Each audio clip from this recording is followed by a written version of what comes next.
Oh, what's up, Joe? Hi, Mike. What's happening? I'm a longtime Red Sox fan. Mm-hmm. Born in Connecticut, moved to New Jersey 40 years ago. Okay. Been listening to you since the beginning. I want to tell all your listeners that they do not know how lucky they are. I take my son up to Fenway. He's 16 years old. Been taking him up about 12, 13 years now. We listen to Boston Sports Radio, and you put them to shame, as you do everyone. You are well-informed, articulate. You have just the right mix of attitude. Thoroughly the most entertaining person I've heard on radio or TV, and mostly I just called to say thank you. Well, thanks. Appreciate it very much. I mean, it's too bad you're a Red Sox fan, but I mean, we can't have everything, you know. Who's your favorite? Yeah. Who's your favorite player? All time. Who's your favorite player? Yaz. I grew up a Yaz fan. Okay. I could see Started watching in '67. Yaz was a great player. He was. Yaz was better than his stats are. You know what I mean? If you look at Yaz's stats, they're not overwhelming. They're not. Yaz was a lot better, more clutch, more important than his stats really are. So some guys are not as good as their stats. Some guys are better than their stats. He was better than his stats. I appreciate the insight. You know, he was my favorite, so a little hard for me to be unbiased. Oh, it was great. It was great. If you go, do you remember '67? Do you go back that far? I remember the World Series a little bit. He was so good he was as good that year as any player I've ever seen for one season. He was as important to his team that year as any player I've ever seen have 1 year for his team. That's how good he was.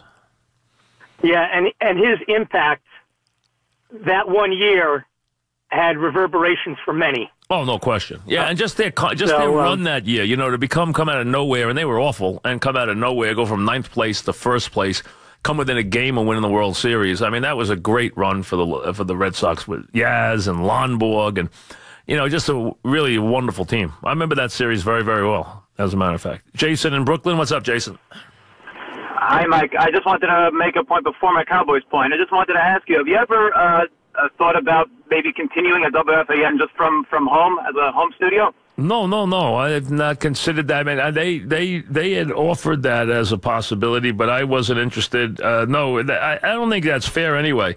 I think you should have to come in to do the show. I think you need to be here to do the show. I think you need to get out of the house. I think you need to get here and do the show. I think it's just a different feel if you do that. But no, it's not going to happen.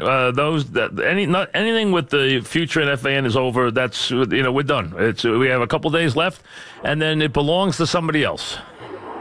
Okay, great. We're going to miss you. Thank you. I just wanted to make a Cowboys point, please. Yes. I don't think the Cowboys' chances of making the playoffs is too far off. You know, they of course have to win out, and they need 2 losses from either the Falcons or Panthers, and just another loss from Green Bay or Detroit. What do you think of their chances? Well, I think you just said a mouthful. First of all, they got to win out, and secondly, they need other things to happen. So if winning out is not enough, then that leaves a lot for you to do. It really does. So if winning out is what you have to do, that's a handful.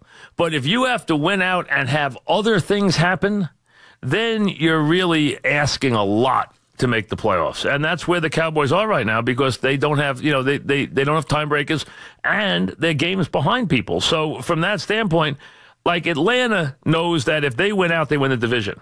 If they win 2 out of 3, they're going to be in a commanding position. They know that. Their position is a lot better than, say, the Cowboy position. So I think the Cowboy position is very tough because you need help plus all that. Joey in Kings Park. What's up, Joey? Hey, Mike. Thanks for taking my call. Long-time listener, first-time caller. What's happening? Got a couple Yankee points real quick. Order of importance, I'm not sure, but we got to get rid of Ellsbury's contract. And then very difficult to do. Yeah. Incredible. A lot easier said than done. A lot easier said than done, absolutely. But the most important thing that I see on the table right now is bringing back the Todd father, Todd Frazier, and CeCe for leadership reasons. It's going to be hard to bring Frazier back because, they don't have a lot of money for fielders right now. And if he's going to try to hold them up, he's not going to get it. CeCe, I think CeCe, they can a lot, and they'll make room for CeCe. I don't know that they'll be able to make room for any kind of contract of size for Frazier. It's just as a Yankee fan, that would be on my list. Frazier's going to have to give him a He's going to have to give him a hometown discount. I hope he does, man. I hope he does. That would make my listen. I think they take him under the right circumstances, but you know what? I think he's going to have to really give them a discount, and he's at a stage in his life where he doesn't have that many more big contracts to go. So I don't know how he feels about that. Larry in Hillsborough, what's up, Larry? Hey, how you doing, Mr. Francesa? Good. Pleasure to speak at you. Thank you. What's up? Listen, a longtime fan of yours. I know a lot of people are going to miss you, and I'm going to miss you dearly, sir. Thank you. What is the one thing you're going to miss about doing your show every day? That's easy. In your opinion? No, that's easy. That's an easy one. I mean, it's the big event. It's being on the air when the big event happens and having the best forum anywhere to be able to go in and knowing that basically the entire city's listening, that, the audience that I've had and Dog and I had and shared and the one I've had for all these years is a very loyal, very attentive, very large audience. And to have that audience for every major event and knowing that the city's kind of waiting to hear, I think that's what I'll miss because, that's an incredible thing to have, is the knowing that, I know when there was a big game or I know there was a big event, people were waiting for 1 o'clock to come so they could hear. So I think knowing that and living through that all these years has been, a blessing. It really has. It's been a gift. And that will be missed, no question. That'll be missed a lot. Frank in Dix Hills, what's up, Frank?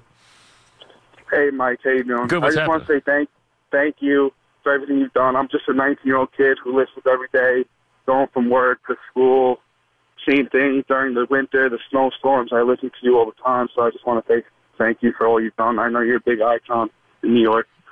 But I just want to get your perspective on what the Jets can do to get back to a contender. And get a quarterback. That's where they are right now. I think they've started to build the infrastructure. They got a couple more decisions to make. They got a couple of guys to get rid of. They got a couple of guys to add.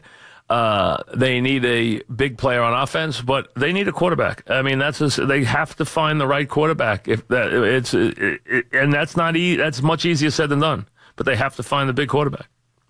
Bob in Monticello, what's up, Bob?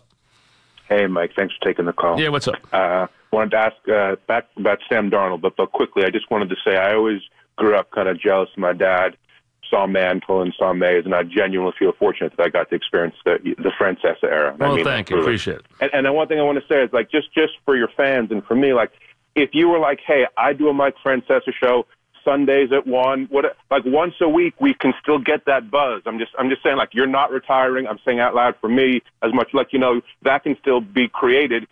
I believe is all I'm saying. I think that what you describe, I agree.